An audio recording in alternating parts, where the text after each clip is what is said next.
اعوذ باللہ من الشیطان الرجیم بسم اللہ الرحمن الرحیم 100 سال کے گناہ معاف اور 100 سال کی عبادت کے برابر ثواب۔ نماز فجر کے بعد جو یہ تسبیح پڑھے گا، محترم ناظرین، نماز فجر کے بعد جو 100 بار یہ تسبیح پڑھے گا، 100 سال کے گناہ معاف اور 100 سال کی عبادت کا ثواب ملے گا انشاءاللہ۔ ناظرین، حضرت نواس بن سامان رضی اللہ عنہ سے روایت ہے کہ میں نے رسول اللہ صلی اللہ علیہ وآلہ وسلم سے سوال کیا کہ نیکی اور گناہ کیا ہے، تو آپ نے فرمایا نیکی اچھے اخلاق کا نام ہے اور گناہ وہ ہے جو تیرے دل میں کھٹکے اور تم اس بات کو برا سمجھو کہ لوگ اس پر مطلع ہوں۔ اس حدیث میں رسول اللہ صلی اللہ علیہ وآلہ وسلم سے 2 سوال کیے گئے، ایک نیکی کے بارے میں اور دوسرا گناہ کے بارے میں۔ اسلامی تعلیمات میں نیکی اور گناہ کے لیے بنیادی اصول یہ ہے کہ جو عمل اللہ تعالی اور رسول اللہ صلی اللہ علیہ وآلہ وسلم کے احکام کے مطابق ہو وہ نیکی ہے، اور اگر اس کے خلاف ہو تو وہ گناہ ہے۔ حتیٰ کہ عبادات جو کہ سراسر نیکی ہیں، اگر وہ اللہ تعالیٰ کے احکام کے خلاف کی جائے تو بجائے نیکی کے گناہ کا سبب بن جاتا ہے۔ مثلا نماز پڑھنا بہت بڑی عبادت ہے، لیکن سورج کے طلوع ہوتے وقت، غروب ہوتے وقت نماز پڑھنا مکروہ ہے۔ اگر کوئی شخص ان مکروہ اوقات میں نماز پڑھے تو وہ گناہ کا سبب بن جائے گا۔ اسی طرح روزہ رکھنا عظیم عبادت ہے، لیکن عید کے دن چونکہ روزہ رکھنا ممنوع ہے، اس لیے اگر عید کے دن روزہ رکھا تو یہ گناہ کا سبب ہوگا۔ اس سے معلوم ہوا کہ نیکی اصل میں اطاعت الہی کا نام ہے۔ اللہ رب العزت نے اسلام کے ذریعہ ہمیں اچھے اخلاق کی تعلیم دی۔ حسن خلق یعنی لوگوں سے اچھا برتاؤ کرنا بہت بڑی نیکی ہے۔ دراصل اچھے اخلاق سے لوگوں کو فائدہ ہی پہنچے گا، اور نیکی وہی ہو سکتی ہے جس سے مخلوق کو فائدہ پہنچے۔ جب لوگوں کو کسی کام سے فائدہ پہنچتا ہے تو وہ اس کام کو پسند کرتے ہیں، اور خود کام کرنے والا بھی اس بات کو فطری طور پر چاہتا ہے کہ میرے اچھے کام لوگوں کو معلوم ہوں۔ چنانچہ رسول اللہ صلی اللہ علیہ وآلہ وسلم نے نیکی کے برعکس گناہ کی پہچان یہ بتائی کہ گناہ وہ عمل ہے جس کے کرنے کے بعد آدمی دل کے اندر کھٹکا محسوس کرے۔ حقیقت یہی ہے کہ مومن کا دل ہی نیکی اور بدی کی کسوٹی ہے۔ جب انسان سے برا کام سرزد ہو جاتا ہے تو پھر وہ یہ بھی نہیں چاہتا کہ لوگوں کو میرا یہ برا کام معلوم ہو، اور وہ اسے چھپانے کی کوشش میں لگا رہتا ہے۔ اب مثال کے طور پر رشوت کے گناہ کا تذکرہ ہو تو کسی ایسے شخص کو دیکھیے جس نے کبھی رشوت نہ لی ہو۔ اگر کوئی شخص زبردستی اسے رشوت دینے کی کوشش کرے تو وہ لینے سے انکار کرے گا۔ بہت اصرار ہوا تو وہ جب لینے کے لیے ہاتھ بڑھا رہا ہو تو آپ غور سے دیکھیے، اس کے ہاتھ کانپ رہے ہوں گے، دل کی دھڑکن تیز ہو جائے گی، اور سردی کے موسم بھی اس کی پیشانی پر پسینے کے قطرے نظر آئیں گے، اور وہ شخص ادھر ادھر دیکھ رہا ہوگا کہ کوئی مجھے رشوت لیتے ہوئے دیکھ تو نہیں رہا۔ یہ سب کیفیات بتا رہی ہیں کہ اس کے دل میں رشوت سے نفرت ہے، لیکن خدا نہ کرے اس شخص کو شیطان نے بہکا دیا، اب وہ رشوت لینے کا عادی ہو گیا، تو پھر اس کے دل میں وہ رکاوٹ اور کھٹکا ختم ہو جائے گا۔ اس لیے دل کو تندرست رکھنے کے لیے سب سے بڑی پابندی یہ اختیار کرنی ہوگی کہ وہ انسان کسی بھی گناہ کا عادی نہ ہونے پائے۔ اور گناہ کی عادت سے بچنے کا طریقہ یہ ہے کہ جب گناہ سرزد ہو فوراً اللہ تعالیٰ سے معافی مانگ لے، توبہ اور استغفار کرے۔ بس یہ شخص اس گناہ کا عادی نہیں بن سکتا۔ اللہ تعالیٰ ہمیں اچھے اخلاق سے آراستہ ہونے اور گناہ سے بچنے کی توفیق عطا فرمائے، اور ایسا قلب سلیم عطا فرما دے جو نیکی اور گناہ میں پہچان کر لیا کرے۔ ناظرین کرام، میری حقیر سمجھ میں آج تک یہ بات نہیں آ سکی کہ موجودہ کھوٹی اور جھوٹی عارضی اور بے معنی دنیا اور زندگی میں انسان ہر لمحہ سرگرداں، ہر پل احکامات ربانی سے روگردان کیا کچھ کرتا پھر رہا ہے، کیوں کرتا پھر رہا ہے، اور کب تک اپنے مقصد تخلیق و حیات کو بھول کر ان چکروں میں چکراتا رہے گا۔ لگتا ہے وہ یہ بھول چکا ہے کہ اس دنیا میں وہ آب حیات پی کر زندہ نہیں ہے، اس نے کوچ بھی کرنا ہے اور اپنے پل پل کا حساب بڑے اور کڑے دن کے مالک کو ضرور دینا ہے۔ بلکہ حق تو یہ ہے کہ اگر گناہ کی سزا کے خوف اور ثواب کی جزا کے لالچ کو سامنے رکھ کر زندگی نہ بھی گزاری جائے تب بھی سکون قلب کی خاطر حقیر انسان کو لغویات، خواہشات، کمینگی، بدی، بدنیتی اور گناہ کی زہرناکی سے بچنا چاہیے تھا۔ وہ گناہ کی ذلت اور ثواب کی اہمیت سے قطعی طور پر نابلد ہو کر خود کو خود ہی جینے کی مہلت دیے جا رہا ہے۔ جنت، دوزخ اور جزا و سزا کو محض نظریہ یا بے معنی الفاظ سمجھ رہا ہے، یہ اس کے پاگل پن کی حتمی انتہا نہیں تو اور کیا ہے۔ اتنی عجیب بات ہے، رات کو گناہ اور عبادت دونوں کے لیے یکساں طور پر موضوع سمجھا جاتا ہے۔ ایک کو یہ مان کے خدا اسے دیکھ رہا ہے، دوسرے کو یہ گمان کہ اس وقت خدا سو رہا ہوگا۔ یہ بات کوئی بھی تسلیم نہیں کرتا، مگر حقیقت یہ ہے کہ ہر انسان کی زندگی غلطیوں، خطاؤں اور گناہوں کا پلندہ ہے۔ اگر کبھی یہ غلطیاں، یہ گناہ، یہ خطائیں اس کے سامنے تجسیم میں آ جائیں تو یوں محسوس ہوگا جیسے ایک اکیلا انسان لاکھوں درندوں میں گر گیا ہو۔ سوچئے، اگر تریاکی زیادہ زہر بن جاتی ہے تو انسان کے گناہوں کی زیادتی کا انجام کیا ہوگا۔ حیرت ہے کہ ایک گناہ کی 5 سزائیں مقرر ہیں، پھر بھی اسے انسان ایک سمجھ کر کیے جاتا ہے۔ 1 ضمیر کی جبن، نمبر 2 زمانے کی نفرت، نمبر 3 قانون کی سزا، نمبر 4 دنیاوی عذاب، نمبر 5 جہنم کی آگ۔ گناہ اور بدی چونکہ آپ کے اپنے پاؤں کے کلہاڑے اور اپنے ہاتھوں کے جمع کردہ جہنم کے انگارے ہیں، اس لیے آپ کو زخم کی ٹھیس یا آگ تپش محسوس نہیں ہوتی۔ انسان جب تک اپنی چھوٹی سے چھوٹی خطا کو بڑے سے بڑا گناہ نہیں سمجھے گا تب تک وہ بڑے سے بڑے گناہ کو چھوٹی خطا قرار دیتا رہے گا، نتیجہ اپنی دونوں دنیایں برباد کرتا رہے گا۔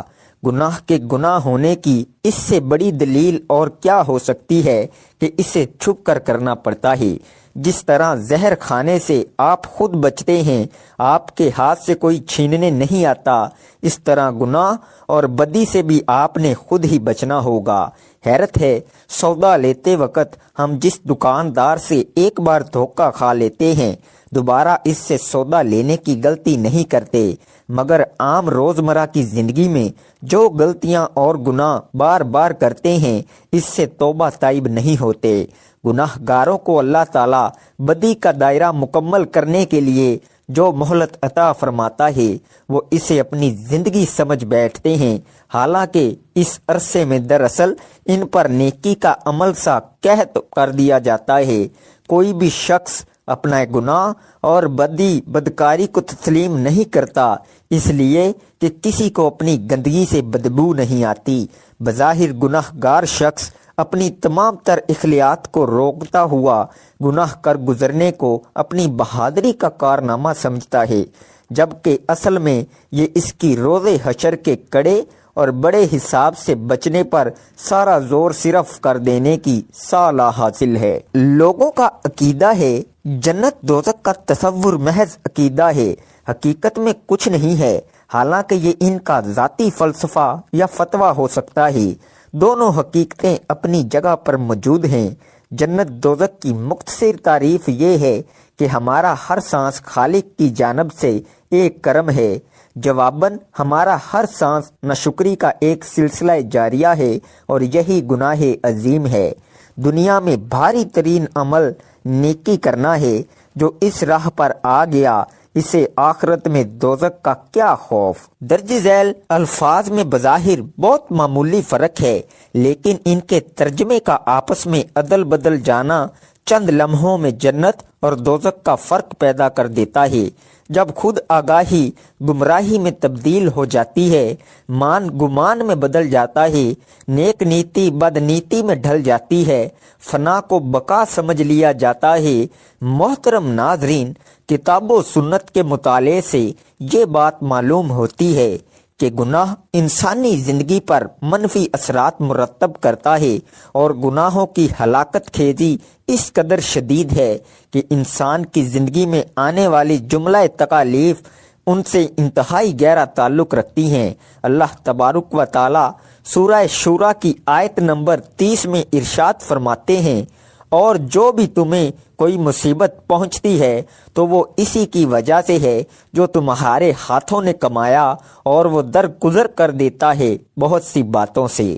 جب انسان اجتماعی حیثیت سے گناہ کرتا ہے تو خشکی اور تری میں انسانوں کے گناہ کی وجہ سے فساد ظاہر ہو جاتا ہے۔ اللہ تبارک و تعالی سورہ روم کی آیت نمبر 41 میں ارشاد فرماتے ہیں، فساد ظاہر ہو گیا خشکی اور سمندر میں، اس وجہ سے جو کمایا لوگوں کے ہاتھوں نے، تاکہ اللہ مزہ چکھائے انہیں اس کا جو انہوں نے عمل کیا، تاکہ وہ رجوع کریں یعنی باز آ جائیں۔ اللہ تبارک و تعالی نے سورہ نحل میں ایک ایسی بستی کا ذکر کیا جس کو اللہ تبارک و تعالی نے رزق، امن اور اطمینان کی نعمتوں سے نواز رکھا تھا، مگر جب انہوں نے اللہ تبارک و تعالی کی ناشکری کی تو اللہ تعالی نے ان سے نعمتوں کو چھین کر ان پر بھوک اور خوف کو مسلط کر دیا۔ اللہ تبارک و تعالی سورہ نحل کی آیت نمبر 112 میں ارشاد فرماتے ہیں، اور بیان کی اللہ نے مثال ایک ایسی بستی کی جو تھی امن والی، اطمینان والی، آتا تھا اس کے پاس اس کا رزق کھلا ہر جگہ سے، تو اس نے ناشکری کی اللہ تعالیٰ کی نعمتوں کی، تو چھکایا اس کو اللہ نے بھوک اور خوف کا لباس، اس وجہ سے جو وہ کرتے تھے۔ ان آیات مبارکہ سے اس نتیجے کو اخذ کرنا کچھ مشکل نہیں کہ گناہوں کے نتائج کس قدر ہلاکت خیز ہیں۔ گناہوں سے بچنے کے لیے شریعت نے بعض ایسے اعمال کی طرف رہنمائی کی ہے جن کو بجا لانے سے انسان گناہوں کے اثرات بد سے محفوظ ہو سکتا ہے۔ اس حوالے سے چند اہم اعمال درج ذیل ہیں۔ توبہ و استغفار۔ جب انسان اللہ تبارک و تعالیٰ کی بارگاہ میں گڑ گڑا کر توبہ کرتا ہے تو اللہ تبارک و تعالیٰ اس کی خطاؤں کو معاف فرما دیتے ہیں، خواہ وہ کتنی ہی بڑی خطائیں کیوں نہ ہوں۔ اللہ تبارک و تعالیٰ نے سورہ فرقان میں 3 بڑے گناہ شرک، قتل اور زنا کا ذکر کیا جن کی ہلاکت خیزی اطر من الشمس ہے۔ جب انسان ان گناہوں کے بعد توبہ کا طلبگار ہو کر اللہ تبارک و تعالیٰ کی بارگاہ میں آتا ہے تو اللہ تبارک و تعالیٰ اس کی خطاؤں کو معاف فرما دیتے ہیں۔ اس حوالے سے سورہ فرقان کی آیات 68 سے 70 میں ارشاد ہوا، اور وہ لوگ جو نہیں پکارتے اللہ کے ساتھ کسی دوسرے معبود کو، اور نہ وہ قتل کرتے ہیں اس کی جان کو جسے اللہ نے حرام کیا ہے مگر حق کے ساتھ، اور نہ وہ زنا کرتے ہیں، اور جو یہ کام کرے گا وہ ملے گا سخت گناہ کی سزا کو دگنا کیا جائے گا، اس کے لیے عذاب قیامت کے دن، اور وہ ہمیشہ رہے گا اس میں ذلیل ہو کر۔ مگر جو توبہ کرے اور ایمان لائے اور نیک عمل کرے، بس یہ وہ لوگ ہیں جن کے گناہوں کو اللہ نے نیکیوں کے ساتھ تبدیل کر دیا ہے۔ نمبر 2، تقوی۔ جب انسان اللہ تبارک و تعالیٰ کے خوف کی وجہ سے گناہوں کو چھوڑ دیتا ہے تو اللہ تبارک و تعالیٰ اس کی خطاؤں کو معاف فرما دیتے ہیں۔ اللہ تبارک و تعالیٰ سورہ طلاق کی آیت نمبر 5 میں ارشاد فرماتے ہیں، اور جو اللہ سے ڈرے گا تو وہ دور کر دے گا اس سے اس کی برائیاں، اور وہ زیادہ کر دے گا اس کا اجر۔ نمبر 3، گناہوں کے بعد نیکیوں کا اہتمام۔ جو انسان گناہوں کے بعد نیکیوں کا اہتمام کرتا ہے، اللہ تبارک و تعالیٰ اس کے سابقہ گناہوں کو مٹا دیتے ہیں۔ اللہ تبارک و تعالی سورہ ہود کی آیت نمبر 114 میں ارشاد فرماتے ہیں، بے شک نیکیاں دور کر دیتی ہیں برائیوں کو، یہ نصیحت ہے یاد رکھنے والوں کے لیے۔ نمبر 4، صدقات کا اہتمام۔ جو انسان اللہ تبارک و تعالیٰ کی بارگاہ میں اس کے دیے گئے مال میں سے خرچ کرتا ہے تو اللہ تبارک و تعالیٰ اس کے گناہوں کو مٹا دیتے ہیں۔ اللہ تبارک و تعالیٰ نے سورہ توبہ کی آیت نمبر 103 میں ارشاد فرمایا، آپ لیجئے ان کے مالوں میں سے صدقہ تاکہ آپ پاک کریں انہیں اور آپ تزکیہ کریں ان کا اس کے ذریعے اور دعا فرمائیں ان کے حق میں، بے شک آپ کی دعا باعث سکون ہے ان کے لیے۔ نمبر 5، تسبیح کا اہتمام۔ جو شخص صبح و شام 100 مرتبہ سبحان اللہ و بحمدہ کا ورد کرتا ہے، اللہ تبارک و تعالی اس کے گناہوں کو مٹا دیتے ہیں، خواہ وہ سمندر کی جھاگ کے برابر ہی کیوں نہ ہوں۔ نمبر 6، نبی کریم صلی اللہ علیہ وآلہ وسلم کی اتباع۔ جو شخص نبی کریم صلی اللہ علیہ وآلہ وسلم کی اتباع کرتا ہے، اللہ تبارک و تعالی اس کے گناہوں کو مٹا دیتے ہیں۔ اللہ تبارک و تعالی سورہ آل عمران کی آیت نمبر 31 میں ارشاد فرماتے ہیں، آپ کہہ دیں اگر ہو تم محبت کرتے اللہ سے تو میری پیروی کرو، اللہ تم سے محبت کرنے لگے گا اور وہ معاف کر دے گا تمہارے لیے تمہارے گناہ، اور اللہ بہت بخشنے والا بہت مہربان ہے۔ نمبر 7، راست گوئی۔ جو شخص زندگی کے نشیب و فراز کے دوران ہمیشہ سچائی سے کام لیتا ہے، اللہ تبارک و تعالی اس کی خطاؤں کو معاف فرما دیتے ہیں۔ سورہ احزاب کی آیت نمبر 70 تا 71 میں ارشاد ہوا، اے وہ لوگو جو ایمان لائے ہو، اللہ سے ڈرو اور بالکل سیدھی بات کہو، وہ درست کر دے گا تمہارے لیے تمہارے اعمال اور وہ بخش دے گا تمہارے لیے تمہارے گناہ، اور جو اطاعت کرے اللہ اور اس کے رسول کی تو یقیناً اس نے کامیابی حاصل کی، بہت بڑی کامیابی۔ نمبر 8، حج اور عمرے کا اہتمام۔ جو انسان اللہ تبارک و تعالیٰ کی رضا کے لیے حج کرتا ہے، اللہ تبارک و تعالیٰ اس کی خطاؤں کو معاف فرما دیتے ہیں اور اس کو اس طرح کا کر دیتے ہیں جیسے وہ آج ہی اپنی ماں کے بطن سے پیدا ہوا ہے۔ اس ضمن میں ایک اہم حدیث درج ذیل ہے۔ سنن نسائی اور ابن ماجہ میں سیدنا عمر بن خطاب سے روایت ہے کہ نبی کریم صلی اللہ علیہ وآلہ وسلم نے فرمایا، یکے بعد دیگرے حج اور عمرہ ادا کرتے رہو، کیونکہ ان دونوں کو پے در پے ادا کرنے سے فکر و فاقہ اور گناہ یوں ختم ہو جاتے ہیں جیسے بھٹی میل کچیل کو ختم کر دیتی ہے۔ نمبر 9، قرآن مجید پر مستحکم ایمان۔ جو شخص قرآن مجید پر مستحکم ایمان رکھتا ہے تو اللہ تبارک و تعالی اس کی خطاؤں کو معاف فرما دیتے ہیں۔ اس حوالے سے سورہ محمد کی آیت نمبر 2 میں ارشاد ہوا، اور وہ لوگ جو ایمان لائے اور انہوں نے نیک اعمال کیے اور وہ ایمان لائے اس قرآن پر جو نازل کیا گیا محمد صلی اللہ علیہ وآلہ وسلم پر، اور وہی حق ہے ان کے رب کی طرف سے، اللہ نے دور کر دیا ان سے ان کی برائیوں کو اور ان کے حال کی اصلاح کر دی۔ اگر مذکورہ بالا اعمال پر توجہ دی جائے تو انسان گناہوں سے پاک ہو سکتا ہے۔ اللہ تبارک و تعالی ہم سب کو گناہوں سے پاک زندگی گزارنے کی توفیق عطا فرمائے، آمین۔ تو جو شخص فجر کی نماز کے بعد 100 مرتبہ یہ تسبیح پڑھے گا، اس کے 100 سال کے گناہ معاف ہوں گے۔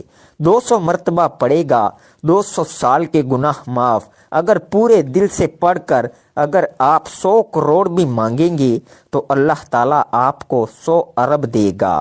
ناظرین، آج کا وظیفہ اللہ تعالیٰ کے نام کا اور قرآن مجید کی ایک چھوٹی سی سورت کا ہے۔ آپ نے اللہ تعالیٰ کا مبارک نام یا رحیم یا کریم 101 مرتبہ پڑھنا ہے۔ یعنی کہ ایک تسبیح مکمل پڑھنی ہے، اس کے بعد آپ نے سورہ کوثر 7 مرتبہ پڑھنی ہے۔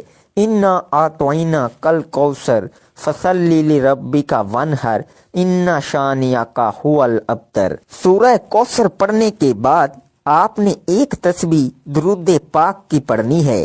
جب یہ سارا عمل مکمل ہو جائے تو آپ نے اللہ تعالیٰ سے اپنے گناہوں کی بخشش مانگنی ہے۔ انشاءاللہ اس عمل کی بدولت آپ کے 100 سال کے گناہ معاف ہوں گے اور 100 سال کی عبادت کا ثواب مل جائے گا۔ دعا ایک عظیم الشان عبادت ہے جس کی عظمت و فضیلت پر بکثرت آیات کریمہ اور احادیث طیبہ وارد ہیں۔ دعا کی نہایت عظمت میں ایک حکمت یہ ہے کہ دعا اللہ تعالیٰ سے ہماری محبت کے اظہار، اس کی شان الوحدیت کے حضور، ہماری ابدیت کی علامت، اس کے علم و قدرت و عطا پر ہمارے توکل و اعتماد کا مظہر اور اس کی ذات پاک پر ہمارے ایمان کا اقرار و ثبوت ہے۔ ہمارا عقیدہ ہے کہ اللہ تعالی ہمارا خالق، مالک، رازق ہے۔ وہ رب العالمین، الرحمن، الراحمین اور مالک یوم الدین ہے۔ تمام عزتیں، عظمتیں، قدرتیں، خزانے، ملکیتیں، بادشاہتیں اسی کے پاس ہیں۔ سب کا داتا اور داتاؤں کا داتا وہی ہے۔ ساری مخلوق اسی کی بارگاہ کی محتاج اور اسی کے دربار میں سوالی ہے، جبکہ وہ عظمتوں والا خدا بے نیاز، غنی، بے پرواہ اور تمام حاجتوں سے پاک ہے۔ وہ جود و کریم ہے، بخشش فرماتا اور جود و کرم کے دریا بہاتا ہے۔ ایک ایک فرد مخلوق کو اربوں خزانے عطا کر دے تب بھی اس کے خزانوں میں سوئی کی نوک برابر کمی نہ ہوگی، اور کسی کو کچھ عطا نہ کرے تو کوئی اس سے چھین نہیں سکتا۔ وہ کسی کو دینا چاہے تو کوئی اسے روک نہیں سکتا، وہ کسی سے روک لے تو کوئی اسے دے نہیں سکتا۔ جب ہم دعا مانگتے ہیں تو اللہ تعالیٰ کے بارے میں یہی عقیدہ و ایمان ہمارے دل و دماغ میں شعوری یا لاشعوری طور پر موجود ہوتا ہے، جو الفاظ و کیفیات کی صورت میں دعا کے سانچے میں ڈھل جاتا ہے۔ اس حکمت کو سامنے رکھ کر غور کر لیں کہ جب دعا اس قدر عظیم عقیدے کا اظہار ہے تو کیوں نہ اعلیٰ درجے کی عبادت بلکہ عبادت کا مغز قرار پائے۔ اللہ تعالیٰ کے نزدیک کوئی چیز دعا سے بزرگ تر نہیں۔ دعا مصیبتوں بلا کو اتارنے والی ہے۔ دعا مسلمانوں کا ہتھیار، دین کا ستون اور آسمان و زمین کا نور ہے۔ دعا کرنے سے گناہ معاف ہوتے ہیں۔ دعا عبادت کا مغز ہے۔ اللہ تعالیٰ دعا کرنے والے کے ساتھ ہوتا ہے۔ جو بلا اتر چکی اور جو نہیں اتری، دعا ان سے نفع دیتی ہے۔ دعا رحمت کی چابی ہے۔ دعا قضا کو ٹال دیتی ہے، دعا بلا کو ٹال دیتی ہے۔ جسے دعا کرنے کی توفیق دی گئی اس کے لیے رحمت کے دروازے کھول دیے گئے۔ مفسرین نے دعا قبول ہونے کی چند شرائط و آداب ذکر فرمائے۔ ان کا خلاصہ یہ ہے کہ دعا مانگنے میں اخلاص ہو۔ دعا مانگتے وقت دل دعا کے علاوہ کسی اور چیز کی طرف مشغول نہ ہو۔ ناجائز و گناہ کی دعا نہ مانگی جائے۔ دعا مانگنے والا اللہ تعالیٰ کی رحمت پر یقین رکھتا ہو۔ اگر دعا کی قبولیت ظاہر نہ ہو تو وہ شکایت نہ کرے کہ میں نے دعا مانگی لیکن وہ قبول نہ ہوئی۔ جب ان شرطوں کو پورا کرتے ہوئے دعا کی جاتی ہے تو وہ قبول ہوتی ہے۔ لیکن یہ ذہن میں رکھیں کہ قبولیت دعا کا اصل معنی ہے کہ بندے کی پکار پر اللہ تعالیٰ کا اسے لبیک فرمانا۔ یہ ضروری نہیں جو مانگا وہ مل جائے، بلکہ مانگنے پر کچھ ملنے کا ظہور دوسری صورتوں میں بھی ہو سکتا ہے۔ مثلا اس دعا کے مطابق گناہ معاف کر دیے جائیں، یا آخرت میں اس کے لیے ثواب ذخیرہ کر دیا جائے، یا اصل مانگی ہوئی شے کی جگہ اس سے بہتر چیز عطا کر دی جائے، یا اس دعا میں مانگی ہوئی چیز بندے کی زیادہ ضرورت کے وقت تک مؤخر کر دی جائے۔ دعا مانگ کر نتیجہ اللہ تعالیٰ کے ذمہ کرم پر چھوڑ دینا چاہیے۔ کہ رحمان و رحیم خدا ہمارے ساتھ وہی معاملہ فرمائے جو ہمارے حق میں بہتر ہے۔ میری اللہ تعالیٰ سے دعا ہے کہ اللہ تعالیٰ تمام مسلمانوں کی پریشانیاں دور کرے، رزق کی فراوانی عطا کرے، تنگ دستی کو ختم کرے۔ یا اللہ قرض داروں کو قرض سے نجات عطا کر، بے گھروں کو گھر عطا کر، بے روزگاروں کو روزگار عطا کر، بے اولادوں کو اولاد عطا کر۔ یا اللہ ہمارے سارے کبیرہ و صغیرہ گناہوں کو معاف فرما، ہمیں 5 وقت کا نمازی بنا، ماں باپ کا فرما بردار بنا اور دین اسلام کے احکامات پر عمل کرنے کی توفیق عطا فرما۔ آمین ثم آمین۔ ناظرین، اپنے رزق میں برکت، وسعت اور کشادگی کے لیے اللہ تعالیٰ کے 99 ناموں میں سے ایک نام کمنٹ سیکشن میں ضرور شیئر کریں۔ اللہ تعالیٰ ہم سب کا حامی و ناصر ہو۔ آمین۔ جزاک